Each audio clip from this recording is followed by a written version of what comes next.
Assalamualaikum warahmatullahi wabarakatuh. Kembali lagi di channel Jurnal Horor. Untuk cerita kali ini berjudul Malam Satu Suro. Sore itu hujan turun dengan sangat deras. Seorang ibu bernama Bu Darmi tengah merebus singkong di dapur. Bu Darmi hanya tinggal berdua bersama anaknya. Suaminya telah meninggal dunia 8 tahun yang lalu. Tapi sore itu Bu Darmi tengah sendirian karena anaknya yang bernama Amri sedang pergi keluar bersama sahabatnya. "Kemana sih nak? Kok belum pulang?" batin Bu Darmi yang sedang duduk di depan tungku sembari menunggu singkongnya matang. Sambil menunggu singkong itu matang, Bu Darmi pergi ke depan untuk menutup pintu karena sebentar lagi maghrib akan tiba.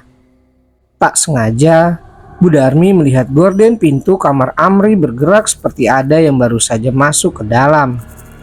Karena penasaran, Bu Darmi pun masuk ke dalamnya. "Oh, udah pulang," ucap Bu Darmi dari depan pintu kamar Amri. Terlihat Amri sedang tertidur di sana. Bu Darmi pun kembali ke depan untuk menutup pintu rumahnya. Setelah itu menuju ke dapur untuk menyiapkan makanan. Karena hujan yang terlalu deras, air dari luar mulai masuk melalui celah pinggir dapur. "Nak, bangun! Airnya masuk rumah," ucap Bu Darmi yang lari dari dapur menuju kamar anaknya itu. Saat dibangunkan, Amri tak kunjung bangun juga. Terpaksa Bu Darmi memindahkan barang-barang itu sendirian. Air itu masuk melalui pinggiran dapur yang hanya berdinding dari anyaman bambu. Bu Darmi memindahkan barang dan alat-alat dapur yang ada ke tempat yang tidak dilalui oleh air.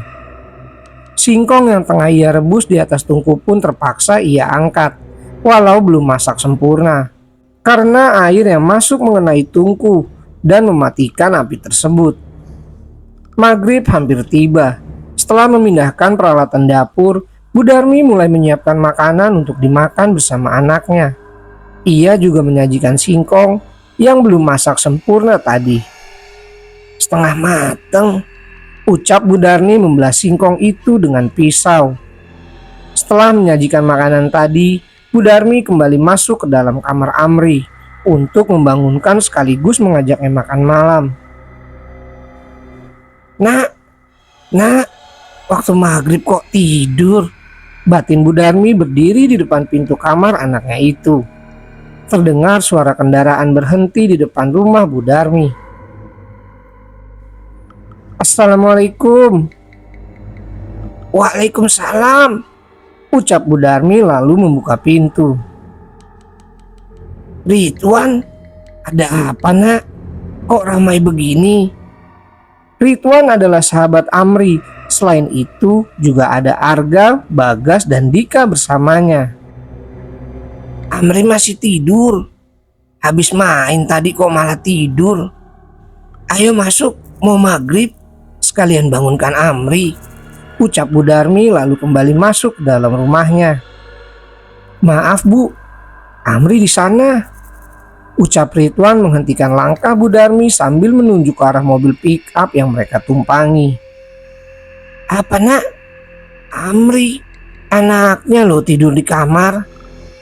"Tidak Bu, Amrinya ada di sana," ucap Bagas.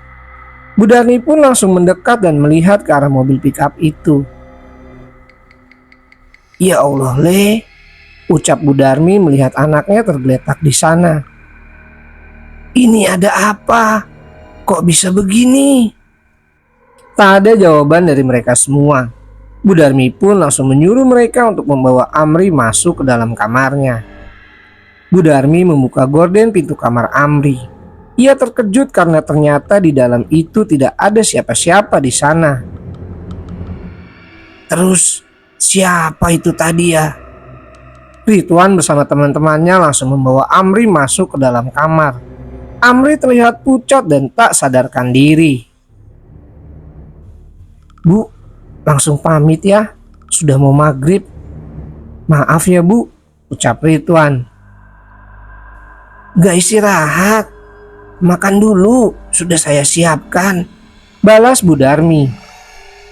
Tidak Bu, terima kasih, sahut Arga. Setelah mengantarkan Amri, mereka semua pamit dan langsung pulang. Sebelum kita lanjut ke ceritanya, bagi teman-teman yang belum subscribe channel ini, jangan lupa untuk subscribe terlebih dahulu agar channel ini bisa lebih berkembang. Dan jangan lupa untuk menyalakan lonceng notifikasinya agar tidak ketinggalan cerita-cerita menarik lainnya. Bu Darmi mendekat dan duduk di samping Amri yang tak sadarkan diri itu. Setelah mengantarkan Amri, mereka semua pamit dan langsung pulang.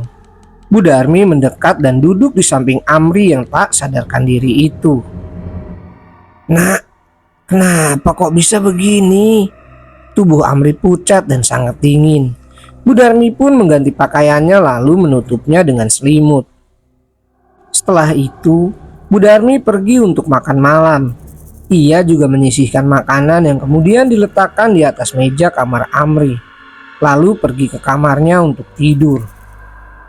Hujan mulai reda. Saat tengah malam, Bu Darmi terbangun seakan khawatir dengan kondisi anaknya. Ia kemudian bangun lalu kembali menuju ke kamar Amri. Gorden pintu dibuka.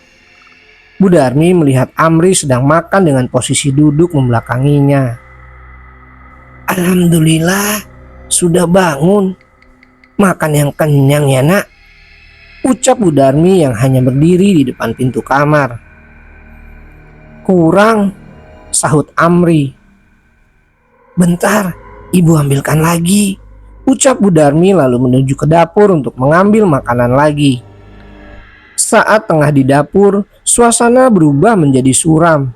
Bu Darmi tiba-tiba merinding dan mulai mencium sesuatu. Bau apa ini? Seperti singkong dibakar, ucap Bu Darmi memperhatikan sekitar dapur. Bu Darmi juga melihat ke arah tungku tadi. Tak ada api ataupun singkong terbakar di sana. Ia mulai mencari aroma singkong bakar itu. Baunya kok dari kamar Amri? Tiba-tiba terdengar suara araman yang sangat keras, juga berasal dari kamar Amri. Bu Darmi pun meletakkan kembali makanan, lalu pergi ke kamar Amri. Ia mulai membuka gorden pintu kamar itu. Gusti, Bu Darmi melihat sosok berbadan besar dengan mata merah menyala sedang melihat ke arahnya. Bu Darmi pun langsung pingsan dan tak sadarkan diri. Setelah keesokan harinya, Bu Darmi akhirnya terbangun dari pingsannya. Ia melihat beberapa tetangga sedang berada di rumahnya, termasuk Ridwan dan yang lainnya. Alhamdulillah, ucap salah satu tetangga yang berdiri di samping Bu Darmi. Ada apa ini? Kok ramai-ramai? Tanya Bu Darmi kebingungan. Ini loh Bu, Ridwan sama temannya mau lihat Amri. Terus lihat ibu pingsan, langsung teriak-teriak minta tolong, jawab tetangga itu. Iya Bu, saya sama teman-teman mau lihat Amri. Sudah sembuh apa belum? Kenapa sih Bu, kok bisa pingsan begini? Aku kaget lihat setan di kamarnya Amri. Setan apa Bu? Sudah, jangan banyak pikiran. Saat Bu Darmi dan tetangga sedang mengobrol, Ridwan bersama temannya yang lain menuju ke kamar Amri untuk melihat keadaannya. Bu, mau lihat Amri dulu ya, ucap Dika. Innalillahi wa inna ilaihi rajiun. Sontak semua orang yang ada di luar pun masuk ke dalam kamar Amri.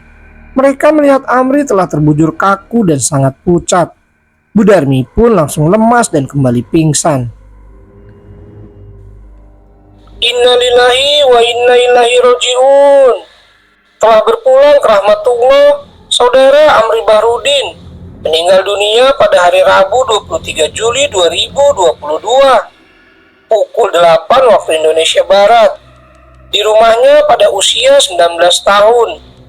Almarhum akan dimakamkan hari ini pukul 10. Segenap keluarga besar desa Lungo Sewu turut berduka cita sedalam-dalamnya. Semoga almarhum diterima segala amal ibadahnya, diampuni segala hilafnya, dan keluarga yang ditinggalkan diberi ketabahan. Amin ya robbal alamin. Beberapa saat setelah pengumuman di masjid, warga desa mulai berdatangan ke rumah Bu Darmi. Proses pemandian jenazah akan segera dimulai, lalu dilanjutkan dengan pengkafanan dan sholat jenazah. Setelah semua proses selesai, sambil menunggu Bu Darmi sadar, jenazah Amri masih didoakan di dalam rumahnya. "Nak, ambilkan keranda di pemakaman ya," ucap salah satu bapak-bapak yang ada di samping Ridwan dan temannya itu. "Iya Pak," jawab Ridwan. Setibanya di pemakaman, mereka juga melihat warga yang lain sedang menyiapkan makam Amri. "Kasihan Amri," ucap Bagas. "Iya, padahal baru kemarin main bareng, sekarang udah gak ada," sahut Arga. "Sudah yuk, ajak Ridwan untuk membawa keranda itu." Ridwan dan Arga berada di depan, sedangkan Bagas dan Dika berada di belakang. Mereka berempat membawa keranda menuju ke rumah Bu Darmi. "Amri anakku," ucap Bu Darmi yang terbangun dan langsung memeluk jenazah anaknya itu. "Yang sabar ya Bu, ikhlas," ucap tetangga menenangkan Bu Darmi. "Mari, langsung saja, kerandanya sudah datang." Setelah keranda sampai, jenazah Amri pun langsung diangkat dan dibawa ke pemakaman. La ilaha illallah, la ilaha illallah, la ilaha illallah. Sesampainya di pemakaman, jenazah Amri langsung dikuburkan di samping makam bapaknya. Begitu sedih dan haru suasana saat itu. Bu Darmi masih tidak menyangka anak satu-satunya telah pergi untuk selama-lamanya dan kini ia harus hidup sendirian. 1 minggu kemudian, Ridwan bersama ketiga temannya sedang berkumpul di salah satu tempat nongkrong mereka. Mereka membahas tentang rencana merantau keluar kota. "Gak, gimana? Kamu jadi berangkat kah?" tanya Bagas.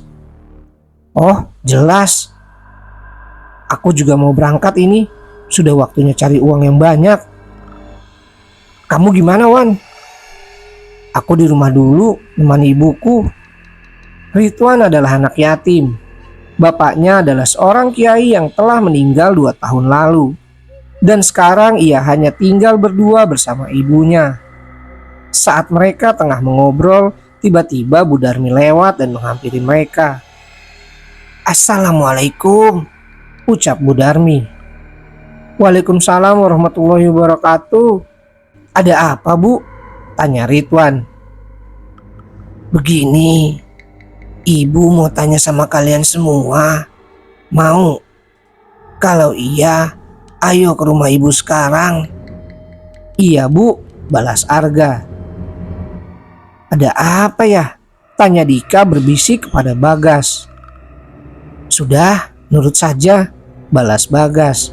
Mereka semua pun mengikuti Bu Darmi untuk pergi ke rumahnya. Sesampainya di rumah Bu Darmi, Bu Darmi menyuruh mereka untuk duduk melingkar di bawah samping tempat tidur Amri. Mereka semua tampak bingung dengan apa yang akan dilakukan oleh Bu Darmi itu. Setelah semua duduk melingkar, tiba-tiba saja Bu Darmi meletakkan baju Amri di tengah-tengah mereka. Baju yang pernah dipakai Amri terakhir kali sebelum ia meninggal dunia. "Masih ingat sama baju ini?" tanya Bu Darmi. "Masih Bu," jawab Ridwan. "Sekarang ceritakan apa yang kalian semua tahu sebelum Amri meninggal." Setelah Bu Darmi bertanya, mereka semua kembali mengingat kejadian 1 minggu lalu. "Jadi begini Bu, 1 minggu sebelumnya. Sudah lama hidup di desa ini, tapi gak pernah main ke sana," ucap Bagas. Mereka berlima jalan di samping bukit yang sangat tinggi. Bukit yang dikelilingi oleh semak-semak dan pepohonan yang rimbun. "Jangan bilang kalau mau ke sana, aku nggak mau," ucap Dika. "Cemen," sahut Amri. Lihat tuh, tingginya kayak begitu, balas Dika. Siapa tuh? Tanya Amri melihat sekelebat orang lari di atas bukit.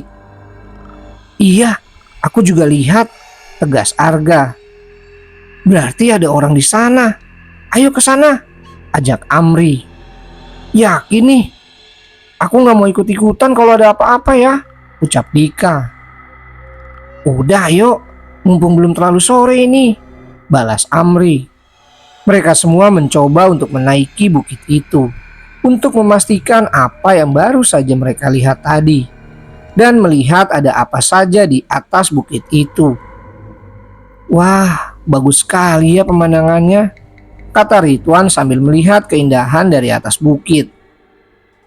Iya, tapi jalannya ngeri, menakutkan.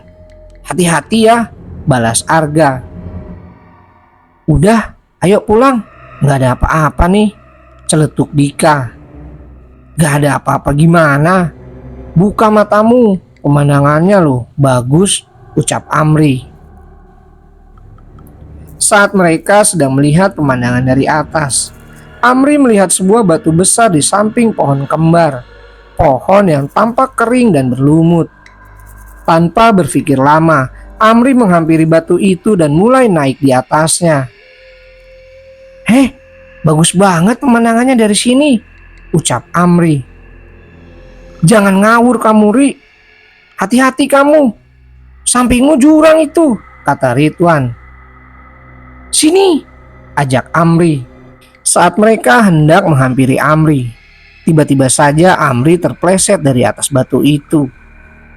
Astagfirullah, Amri, teriak Ridwan. Woi, tolong woi, teriak Amri sambil memegang akar pohon di sekitar batu itu. Bentar Ri, pegangan yang benar, ucap Ridwan memegang tangan Amri yang hanya berpegangan akar pohon. Mereka menarik Amri yang hampir saja jatuh dan masuk ke dalam jurang itu. Makanya Ri, jangan banyak tingkah. Lihat bawahmu itu, ucap Dika. Iya, banyak batunya. Untung aku bisa pegangan. Kalau tidak udah mati aku. Udah ayo pulang. Bahaya sekali ini. Langit juga mendung mau hujan, ajak Dika. Gara-gara batu ini, batu anj, tegas Amri sambil menendang batu itu. Akhirnya mereka semua pun turun dari atas bukit itu. Di tengah perjalanan pulang, tiba-tiba saja hujan turun dengan sangat derasnya. Hujan woi, ayo neduh, ucap Bagas. Mereka semua lari mencari tempat untuk berteduh. Tapi Amri tiba-tiba lemas tak berdaya. Tubuhnya kejang lalu tersungkur ke tanah sambil keluar busa dari mulutnya. Ini kenapa? Tolongin, teriak Dika. Amri kenapa ini? Ri, sadar, tanya Bagas panik. Mereka semua panik karena Amri tak sadarkan diri dan badannya sangat dingin. Pak, tolong pak, ucap Ridwan menghentikan mobil pick up yang melewati mereka. Akhirnya Amri diangkat dan dibawa pulang ke rumahnya dengan menggunakan mobil pick up itu. Begitu bu. Maaf ya bu, ucap Ridwan. Sudah, gak apa-apa. Makasih ya sudah mau cerita. Bu, mau nanya, ibu lihat apa yang pas malam itu? Tanya Ridwan penasaran. Pas malam itu, ibu melihat makhluk badannya besar, matanya menyala, genderuwo. Aku kok mikir kalau demit itu marah ya, karena apa yang telah kita lakukan di sana, celetuk Dika. Iya nak, mulai sekarang hati-hati dan waspada. Tata krama dijaga di semua tempat ya. Iya bu, terima kasih. Doakan ya nak, semoga Amri bahagia di dunianya yang baru. Amin. Setelah dari rumah Bu Darmi, mereka semua pun pamit untuk kembali pulang. Bulan Suro sudah dekat, ucap Bu Darmi dalam hati, lalu menutup pintu rumahnya. Beberapa hari kemudian, Assalamualaikum, Wan. Waalaikumsalam, Kak. Ada apa? Ayo ke tempat biasa. Sepertinya Arga sama Bagas sudah di sana. Iya benar. Ganti baju dulu. Sini masuk, duduk dulu. Ridwan pun mengajak Dika untuk masuk ke dalam rumahnya. Sembari menunggu Ridwan mengganti pakaiannya, Dika melihat-lihat foto yang ada di ruang tamu itu. Mirip sekali ya Ridwan sama bapaknya. Puk! Seseorang menepuk pundak Dika. Ia pun kaget dan menoleh ke belakang. Siapa? Dika, Bu, temannya Ridwan. Ternyata ia adalah ibunya Ridwan atau Bu Asih yang baru saja pulang dari rumah tetangganya. Bu, pamit ya, ucap Ridwan yang keluar dari kamarnya. Mau kemana? Biasa, Bu.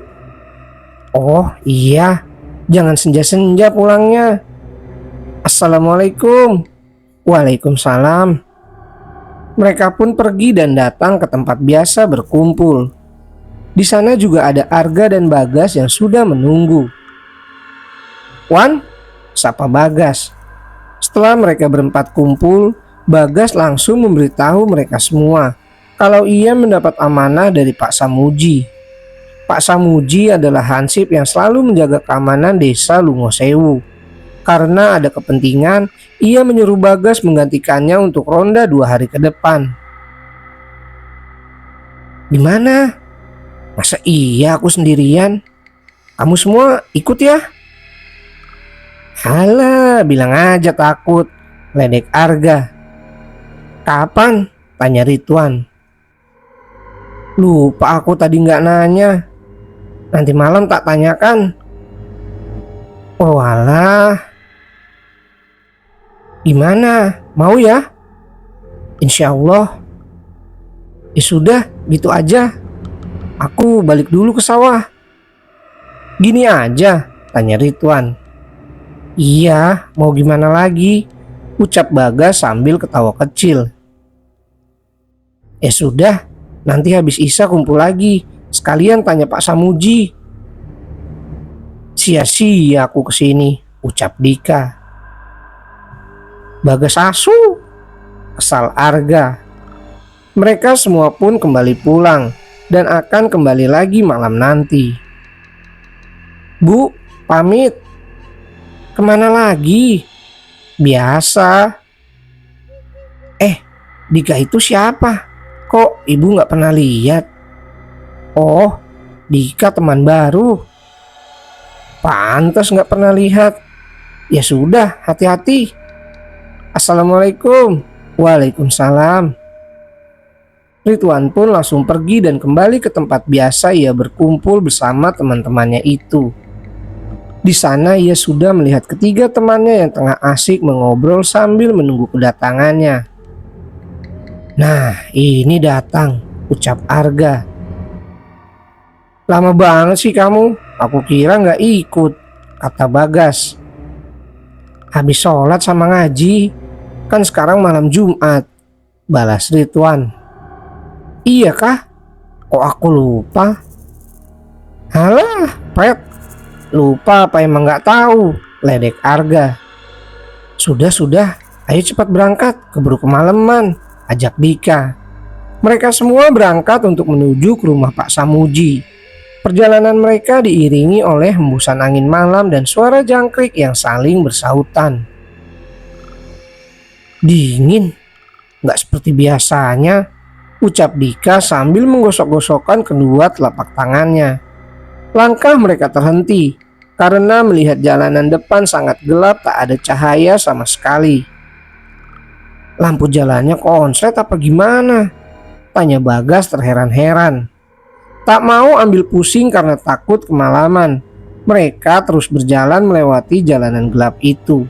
Sampai akhirnya mereka pun tiba di rumah Pak Samuji. Tok tok tok. Assalamualaikum, Pak. Kondisi rumah Pak Samuji juga sangat gelap, seperti sudah tak ada orang di dalamnya. Pintu depan pun sudah tergembok. Apa sudah berangkat? Tanya Ridwan. Kamu sih ngajaknya malam-malam, balas Arga sambil menyenggol bahu Bagas. Kan sekalian nongkrong, jadi biar tidak bolak-balik, ucap Bagas. Terus gimana? Nggak jadi?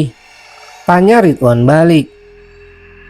Ya mau gimana lagi, pasrah Bagas. Mereka pun memutuskan untuk kembali ke tempat mereka nongkrong, karena Pak Samuji sudah pergi dan tidak ada di dalam rumahnya.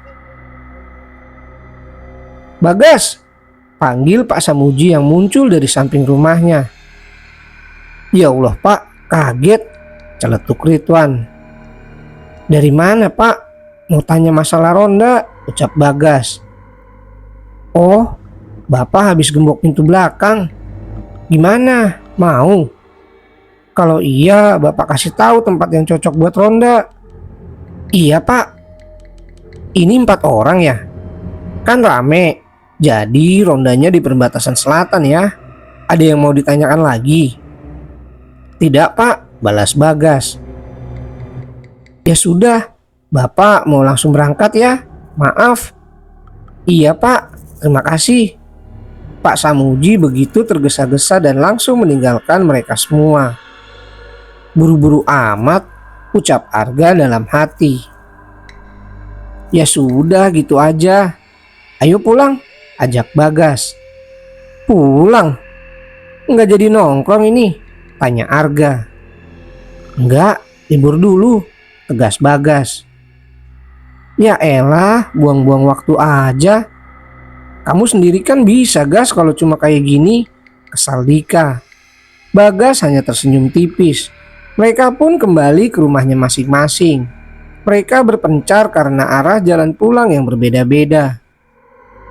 Gas, perbatasan selatan itu bukannya yang ada rumah kosong itu ya? Tanya Arga penasaran. Iya, kenapa? Kok aku nggak pernah lihat ada orang ronda di situ ya? Apa iya? Mereka berdua jalan sambil membahas tempat yang akan mereka pakai ronda besok malam. Di sisi lain, Ridwan dan Dika juga membahas sesuatu hal lain. Mereka merasa ada yang janggal. Wan, pas berangkat sama pulang dari rumah Pak Samuji, kok aku merinding terus ya? Sama Kak, aku juga merasa udara dingin yang tak biasa. Semoga tidak ada apa-apa ya. Bu, senter Bapak masih ada? Tanya Ridwan kepada ibunya. Senter? Buat apa? Mau ronda Bu sama teman-teman, ganti Pak Samuji. Kok baru ngomong? Iya Bu, maaf. Bu Asi pergi ke kamarnya untuk mengambil senter. Sementara Ridwan tengah bersiap-siap. Dika kok belum datang ya? Batin Ridwan. Setelah bersiap-siap, ia pun langsung pamit kepada ibunya. Ada Bu senternya? Ada. Pamit nih Bu. Assalamualaikum. Waalaikumsalam. Sudah sholat? Sudah. Ridwan pergi sendirian dengan berjalan kaki. Ia merasa bingung kenapa Dika tidak menghampiri seperti biasanya. Ke tempat biasa apa langsung ke tempat ronda ya? Kata Ridwan bimbang. Ia pun memutuskan untuk pergi ke tempat biasa berkumpul, berharap mereka semua juga ada di sana. Sesampainya di tempat itu, ia tak melihat siapapun. Bahkan Arga dan Bagas pun juga tidak ada di sana. Apa sudah pada di tempat ronda ya? Tanya Ridwan dalam hati. Ah, tunggu aja lah. Ridwan pun memutuskan untuk menunggu mereka semua. Setelah hampir setengah jam menunggu, tak ada satupun yang datang juga. Ridwan pun berpikir kalau ternyata mereka semua sudah menunggunya juga di tempat ronda. Akhirnya ia pun pergi untuk menyusul mereka bertiga. Ridwan berjalan sambil menyalakan senternya karena emang jalan yang ia lewati cukup gelap. Sambil melihat sisi kanan dan kirinya, Ia merasa kurang yakin kalau ketiga sahabatnya ada di sana. Setibanya di perbatasan, ia tak melihat ada tempat ronda di sana. Tempat itu sangat sepi dan hanya ada satu rumah kosong yang dikelilingi oleh semak belukar. Bahkan jalanan itu pun juga sudah jarang dilalui oleh warga, karena cukup terjal dan jalanannya pun agak rusak. Kok tidak ada orang? Mata Ridwan tiba-tiba tertuju pada rumah kosong itu. Di sana ia melihat seperti ada yang sedang mengawasinya dari jauh di balik jendela. Ridwan mengarahkan senternya ke arah rumah itu, lalu mulai mendekatinya. Ia berpikir kalau ternyata teman-temannya ada di rumah itu. Tibalah ia di depan rumah itu. Begitu pengap dan sesak karena dikelilingi oleh semak belukar. "Bagas, kamu di sini?" tanya Ridwan sambil mengarahkan senternya ke berbagai sisi depan rumah ini. Tak ada jawaban apapun. Lalu Ridwan pun kembali ke tempat nongkrong meninggalkan rumah itu, karena ternyata teman-temannya tak ada di sana. Pada kemana ya? Apa tidak jadi rondanya? Ridwan bertanya-tanya pada dirinya sendiri. Ia pun kembali untuk mengecek ke tempat biasa mereka berkumpul. Suasana yang sangat sepi dan sunyi menemani di setiap langkahnya. Kalau sampai tidak ada di tempat biasanya, awas saja, aku dibohongi, kesal Ridwan. Setibanya di sana, Ridwan benar-benar tidak melihat siapapun. Ia merasa kalau dirinya sedang dipermainkan oleh ketiga temannya itu. Karena kesal, ia pun memilih untuk kembali pulang ke rumahnya. "Wan," ucap seseorang yang berdiri di belakangnya. Ridwan pun menoleh ke belakang, dan ia pun menjatuhkan senter yang tengah ia genggam. Badannya lemas, gemetar dan wajahnya sangat pucat. "Amri?" tanya Ridwan terkejut. Ia melihat Amri berdiri di depannya. Dengan wajah yang sedih, Amri menghampiri Ridwan dan memeluknya. Kemudian ia berbisik ke telinga Ridwan dengan nada yang sangat lirih. Setelah berbisik, Amri pun berjalan mundur dengan perlahan. Semakin menjauh, tubuh Amri memudar dan menghilang. Raut muka Ridwan masih terdiam tak bicara sekata apapun. Tubuhnya kaku bagaikan batu, lalu menjadi lemas dan pingsan begitu saja. "Wan, Wan," ucap Bu Asi membangunkan Ridwan yang tertidur. Ridwan pun bangun dari tidurnya. Ia melihat jam menunjukkan pukul 21:35. "Ditunggu temanmu, katanya mau ronda." "Iya kah? Kok nggak ngomong sama ibu?" "Maaf bu, ketiduran ya. Habis ngaji kok berbaring di kasur." "Iya bu, maaf, tolong ambilkan senternya bapak." "Iyo." Ridwan langsung mengganti pakaiannya karena ternyata teman-temannya sudah menunggu di depan rumah. "Nah, ini Ridwan," ucap Arga. "Maaf ya, aku ketiduran." "Iya, tidak apa-apa. Ayo berangkat." "Anggap saja tidur tadi ngisi tenaga buat begadang," balas Dika. "Wan, ini senternya. Hati-hati ya semua," ucap Bu Asih. "Enggih bu, assalamualaikum." "Waalaikumsalam." Mereka pun berangkat dari rumah Ridwan dan langsung menuju ke tempat ronda. Saat tengah berjalan, Ridwan masih terlihat bengong seperti sedang memikirkan sesuatu. Bruk! Ridwan terjatuh karena kakinya tersandung batu. "Halah, Wan, dilihat dong jalannya," ucap Dika sambil membangunkan Ridwan. "Mikir apa sih kamu?" tanya Bagas. "Tidak ada." Mereka pun tiba di tempat yang akan dibuat ronda. Tempat yang sama seperti Ridwan lihat dalam mimpinya. Gelap, sepi dan sunyi sekali. "Aneh ya, kenapa Pak Samuji menyuruh ronda di tempat ini?" tanya Bagas terheran-heran. Mereka mencari tempat yang nyaman untuk berjaga pada malam itu. Bagas memilih tempat di samping rumah kosong itu, karena memang di samping rumah itu ada halaman kosong yang cocok untuk menggelar tikar yang telah mereka bawa.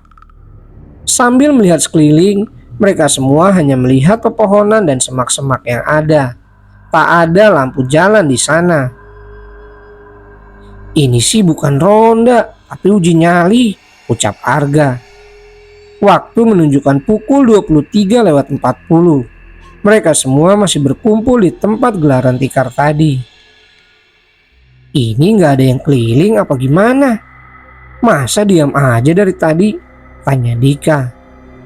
"Enggak, sudah bareng-bareng aja. Lagian aman-aman aja ini kondisinya," balas Arga. "Wan, aku mau kencing, anterin ya," ucap Bagas. "Ya sudah, ayo." Bagas dan Ridwan meninggalkan Dika bersama Arga di depan, sementara mereka pergi untuk buang air kecil. "Wan, tunggu ya, jangan ditinggal." Saat Bagas tengah buang air kecil, tiba-tiba terdengar suara yang tak jauh dari tempat mereka. "Dor, dor, dor."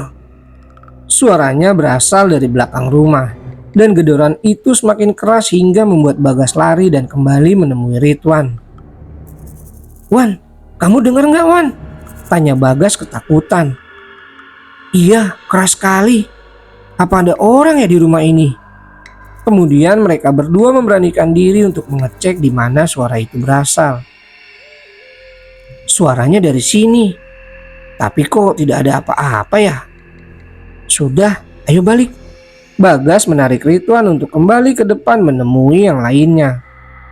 Setibanya mereka di tempat awal, Ridwan bertanya kepada temannya yang lain untuk memastikan apakah mereka juga mendengar suara yang sempat terdengar tadi.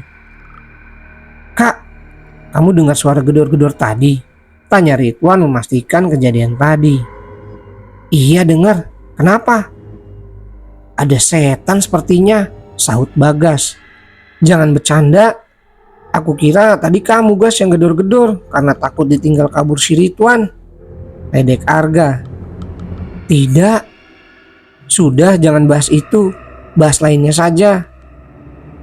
Mereka mencoba untuk melupakan kejadian tadi dan memilih untuk fokus pada tujuan mereka, yaitu ronda malam. Ada beberapa saat dua orang berkeliling, dua berjaga-jaga. Begitu sebaliknya. Mereka melakukan apa yang diperintahkan oleh Pak Samuji. Hingga waktu pun menjelang pagi. Mereka pun kembali pulang menuju rumahnya masing-masing. Ronda pertama berjalan dengan lancar. Cerita bersambung.